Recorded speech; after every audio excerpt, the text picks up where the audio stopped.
خب بریم سراغ تنظیمات کانال و اینکه چجوری کانالمون تنظیم کنیم که بتونیم نتیجه بهتری بگیریم. توی داشبورد یوتیوبتون وقتی وارد میشید، قسمت چپ توی منوتون اینجا یه گزینه هست به اسم ستینگ یا تنظیمات که وقتی روش کلیک میکنید یه پنلی براتون باز میشه که در واقع 5 تا قسمت داره که اینا تنظیماتیه که توی کانالتون میتونید در واقع انجام بدید. خب تنظیمات عمومی که داره میگه که خب کارنسی و در واقع واحد پولیتون میخواین چه واحد پولی باشه که ما اینجا دلار میذاریم. حالا بستگی به اون کشوری هم داره که شما اقامت دارید توش. اگه تو ایران هستید خب همین دلار بذارید باشه، ولی اگر تو کشورهای دیگه هستین تو همون کشور در واقع میتونین همون واحد پولی همون کشور رو انتخاب کنید.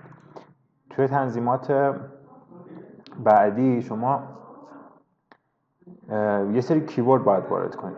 در مورد این کیورد ها باید در مورد این تگ ها بعداً بهتون صحبت میکنم که این تگ ها چجوری این تگ ها رو انتخاب کنید، ولی فعلا بهتون بگم که این تگ ها کلماتی هستن که مرتبط هستن با کانال شما. مثلا چون کانال من در حوزه تیک تاک هست، من کلماتی که بیشتر سرچ شده در حوزه تیک تاک رو من استفاده کردم. می‌بینید مثلا تیک تاک ویدیو، تیک تاک کامپیلیشن، تیک تاک سونگ، اینا کلماتی هستن که تو حوزه در واقع کاری من، حوزه کانال من بیشترین سرچ رو داشتن و من از این کلمات استفاده کردم تا به گوگل بفهمونم که کانال من در این زمینه است و توی این سرچ ها منو در واقع نشون بده.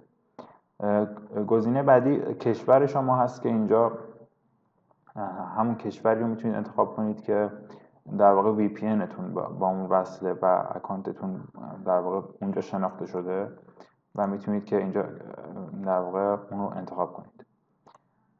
ادوانس ستینگ رو داریم اینجا که میگه که کانالتون برای کودکان مناسب هست یا نه. بعد حالا مثلا انتخاب میکنید که میگید که آره یا نه، یا اینکه من میخوام که برای هر ویدیو جداگونه بهت بگم که در واقع این برای کودکان مناسب هست یا خیر.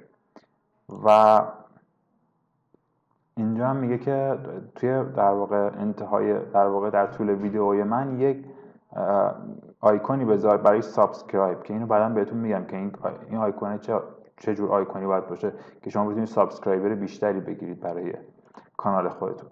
و این پایینم میگه که سابسکرایبر من، تعداد سابسکرایبر من رو به بقیه نشون بده یا نشون نده، که من حالا اینو باز گذاشتم که نشون بده به بقیه که بقیه هم ببینن. ولی اگر شما سابسکرایبرتون زیر 1000 تاست، به نظرم اینو فعلا ببندید تا کسی در واقع متوجه نشه سابسکرایبر شما چقدره، تا شاید برای اعتبارتون شاید خیلی جالب نباشه. ولی من چون از 1000 تا رد شده و الان 3000 تا سابسکرایبر دارم، دیگه گذاشتم باز باشه که بتونن بقیه ببینن.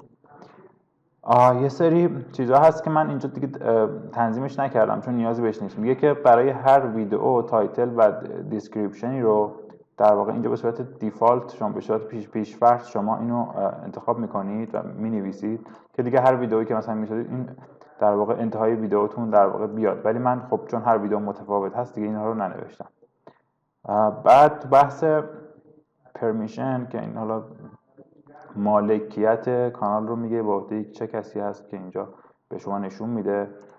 و این بحث کامیونیتی که بهتون میگه که مثلا آقا یک سری از کلمات رو، مثلا یک سری کلمات توهین آمیز رو توی کامنت ها گفتن، مثلا اینو بلاک کن، اینو به من نشون نده.